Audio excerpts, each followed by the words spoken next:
क्या हुआ? पापा और चचा मुनिया को दूध में डुबोए जा रहे हैं। हाय राम, अरे मती मारी गई है इन लोगन की। क्या हुआ?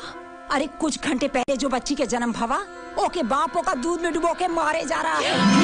हे भगवान, एक के दोबारा भेजो तो लड़का बना के भेजो, एका वापस ले लो, वापस ले लो भगवान, वापस ले लो भगवान।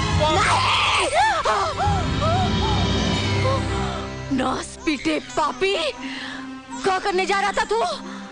हाँ? क्या बिगड़ा ही नन्ही से जाने तेरा? अरे ये भगवान की देन है, भगवान की। लेकिन इससे भैया का वंश नहीं चलेगा काकी, पहली औलाद वैसे ही लड़की है, ऊपर से ये बोझ। अरे चुप रहो दहेजरो, बोझ तो तुम लोग हो इस धरती पर। अरे तुम्हारी माँ के साथ भी यही हुआ होत तो तुम लोग कहाँ से आती हो? हाँ, यूं एक माँ है हत्यारो, माँ का मरियो तो फिर दुनिया माँ बची का।